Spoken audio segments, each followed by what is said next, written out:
ጂፒኤስ እና እውነታዎቹ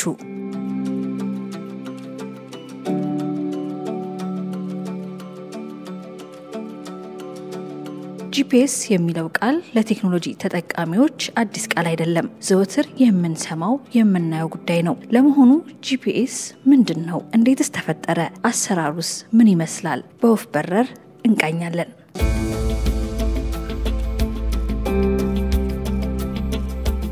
ዘመኑ 1970ዎቹ ነበር። የአሜሪካ መከላከያ ኃይል የጂፒኤስ ጽንሰ ሐሳብን ወደ ተግባር አሸጋገረ። ይኸውም የዓለም የአቀማመጥ ስርዓትን አበጥሮ መረዳት ነው።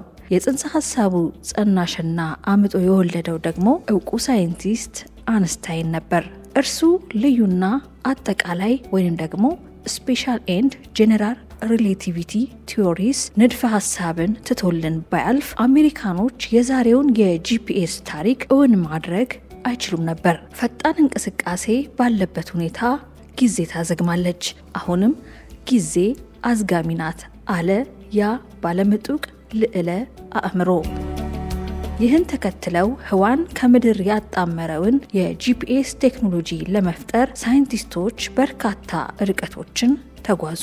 ጉዟቸው ደግሞ የአሜሪካ ወታደሮች ኃይል በኮምፓስ ካርታና አቅጣጫን መሰረት በማድረግ የሚያደርገውን የአውሮፕላን ውጊያ የተሻለ እንዲሆን በማለም ነበር። የጂፒኤስ አሰራር በርካታ ሳተላይቶች ከህዋ ከምድር ላይ ደግሞ በርካታ ቴክኖሎጂዎች ግንኙነት በመፍጠር በሚያደርጉት መስተጋብር ውስጥ የአንድን ቦታ ትክክለኛነት የመለየት ሂደት ነው። አንድ ጂፒኤስ በትክክል እንዲሰራ 4 ሳተላይቶች በትንሹ ሊጣመሩ ይገባል። 3 ኬክሮስ እና ኬንትሮስ ወይንም ደግሞ ላቲቲዩድ እና ሎንግቲዩድ የሚያመላክቱ ሲሆኑ 4ኛው ሳተላይት ደግሞ ከፍታን ወይንም አልቲቲዩድ አመላካች መሆን ይጠበቅበታል። ጥምረቱ በዚያ ያበቃም። የራዲዮ ሞገዶችን በብርሃን ፍጥነት በማስላት ከጊዜ ጋር መዋሃድ ይኖርባቸዋል። በመሆኑም ርቀት በፍጥነትና በጊዜ ተባስቶ ምድር ላይ ባሉ ጂፒኤስ ተጠቃሚ ቴክኖሎጂዎችና ሳተላይቶች መካከል ያለው ርቀት መሰላት አለበት። ይህ የሚሆነው ደግሞ በህዋ ላይ ባሉ ሳተላይቶችና በምድር ባሉ ቴክኖሎጂዎች መካከል ያለው የጊዜ ልዩነት ነው። ይህን የጊዜ ልዩነት በማጥበብ የአንድ ቦታ መገኛ ትክክለኛነት ማረጋገጥ ዋነኛው ነጥብ ነው። ይህን ለማድረግ በእያንዳንዱ የጂፒኤስ ሳተላይት ውስጥ እጅግ የተራቀቁና በ300,000 ዓመታት አንድ ቅጽበት ወይንም ሰከንድ እንኳ የማይሳሳቱ አቶሚክ ሰዓቶች ይገጠማሉ። የጂፒኤስ ሳተላይቶች በሰዓት 14,000 ኪሎሜትሮች የሚሸፍን ፍጥነት አላቸው። ይህም በሳተላይቶች ላይ የተገጠሙ አቶሚክ ሰዓቶች በምድር ካሉ ሰዓቶች ጋር ሲነጻጸር በቀን 7 ማይክሮ ሰከንድ ይዘገያሉ። ይህ የአልበርታይን የስፔሻል አንጻራዊነት ህግ ውጤት ነው። በሌላ በኩል የጂፒኤስ ሳተላይቶች ከምድር 20,000 ኪሎ ሜትር ከፍታ ርቀው ስለሚገኙና ከምድር ስበት የራቁ በመሆናቸው ጊዜ በቀን 45 ማይክሮ ሰከንድ ይፈጥናል። ይህ የአጠቃላይ አንጻራዊነት ህግ ሌላኛው ውጤት ነው። የሁለቱ አንጻራዊነት ህግ ውጤቶች ሲቀናነሱ ደግሞ የ38 ማይክሮ ሰከንድ ውጤት ይሰጣል። 38 ማይክሮ ሰከንድ እጅግ ትንሽ ቢመስልም የጂፒኤስ መገኛን በቀን የ10 ኪሎ ሜትር ስህተት እንዲፈጠር ያደርጋል። ታዲያ ሳይንቲስቶች እነዚህን ክፍተቶች ለማስታረቅ ወደ ህዋ የጂፒኤስ ሳተላይቶች ከመላካቸው በፊት ከላያቸው ላይ የሚገጠሙ አቶሚክ ሰዓቶች ሆን ተብሎ 38 ማይክሮ ሰከንድ እንዲዘገዩ ይደረጋል። በመቀጠልም ቀጣይነት ያለው የመረጃ ማስተካከያ ከምድር የሳተላይቶች ጣቢያ 7 ቀን 24 ሰዓት ክትትል እየተደረገ ጥቃቅን ለውጦችን እርማት ያደርጋሉ። ይህን የሚያደርጉት ደግሞ ሳተላይቶች በኦርቢት በሚያደርጉት ጉዞ በፀሐይ በጨረቃና መሰል ፕላኔቶች የሚፈጠር ስበት የሚፈጥረውን የጊዜ ለውጥ ለማስተካከል የሚደረግ ጥረት ነው። በዚህ ሁሉ ሂደት ውስጥ ያለፈው የጂፒኤስ መረጃ በምድር ላይ ባሉ ቴክኖሎጂዎች አማካኝነት አቅጣጫንና ኢላማ የሚደረግ ቦታን በትክክል መለየት አስችሏል።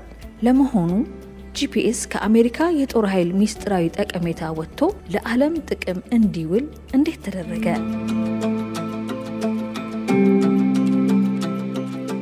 ወቅቱ 1983 ነበር። የኮሪያ አየር በረራ ቁጥር 007 በኮምፓስና ካርታ አማካኝነት የሚያደርገው የጉዞ አሰሳ የሶቪየት ህብረት የአየር ቀጠናን ጥሶ ይገባል። የሶቪየት ህብረት የአየር መቃወሚያ ክፍልም አውሮፕላኑን ይመታዋል። በዚህም የተነሳ በውስጡ ተሳፍረው የነበሩ 269 ሰዎች ህይወት አለፈ።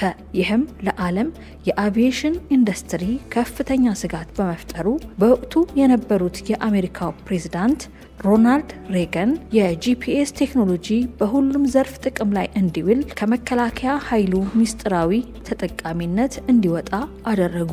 ዛሬ ላይ በጥቅል ስም የምናውቀው ጂፒኤስ የአሜሪካ ስያሜ ሲሆን በተለያዩ ሀገራት የተለያየ ስያሜ ያለው። ሩሲያ ግሎናስ፣ የአውሮፓ ህብረት ጋሊሊዮና ቻይና ቤዱ የሚል መጠሪያ ሰጥተው ይጠቀሙበታል። በአጠቃላይ ስያሜው ስንመለከተው ደግሞ ግሎባል ናቪጌሽን ሳተላይት ሲስተም ወይንም ደግሞ GNSS በመባል ይታወቃል።